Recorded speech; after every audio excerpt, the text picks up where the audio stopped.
So if I trap single wrist and I'm trying to stack that elbow up high to the shelf, I'm trying to run my Blair series, and the guy clamps down real hard and real tight. There's a number of transitions that I can get to right off of that. Okay, if I'm trying to force what we were just working on, and it's locked down and shut down, I'm just going to move right into the next chain of moves. Okay, so if I was off my knees, I get his elbow down on my inside chop, and I start trying to run this, and he clamps down real hard, and it gets very difficult to get his elbow up to the shelf. Okay, you have a series of moves that you can get to from here. Now, the way he fell is natural, at least for a moment. Okay, where I can scoop his inside leg and try and put my elbow down. Now, even if I can only get my hand in here, his legs will start to twist your arm and break out of that. But that would allow me to stuff my boot in and start working him over. Okay, it might just buy me a second to allow me to get to my next move. Now, if I was able to get my elbow down to the mat, his legs won't be able to break that. Okay, with no strength necessary, no effort, you just won't be able to break that with your elbow down. Okay, you could scoop him back onto you and tilt him here with a single wrist and an AV. Okay. There's one good option. If he's fighting flat and I don't get this at all, you can use a super good tag weight. It's way out the other side of it. See, I dip my shoulder under him, my hand comes way out the other side. Now with pressure forward, I would drive right to south. Pressuring forward and driving my knee under the ribs into the hole. In here, see how he's loaded up?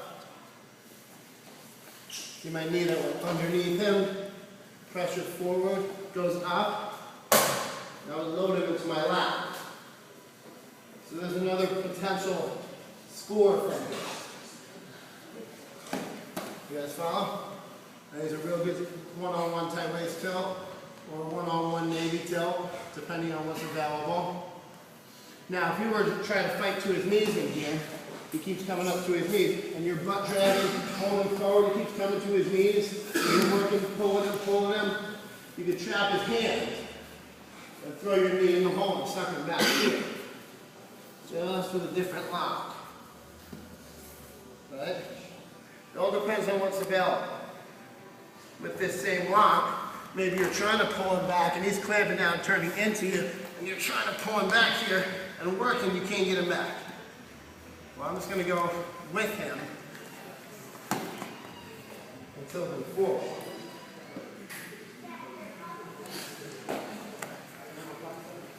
So how many like this are here? 4. Would anybody like to see one again? See the Navy? Sure. So, I ran that wrist out. I'm trying to get to my Blair out with that elbow stacked up high. I'm running that out. I put my elbow down. The way he fell was pretty natural. It happens at least for a moment. Now I can suck that back here. Okay. If I couldn't get it, it just wasn't there. You throw that hand way under and out the other side. Just pressure forward, load him up, put him into your tilt. He's getting to his knees, you're butt dragging. You take his wrist, you throw your knee in the hole, you can tilt him here. Maybe I couldn't do any of that. Like I'm trying to pull him back and he's resisting me, I can't get him back. I tuck my head, I run around his head. So if I do it a little slower this time,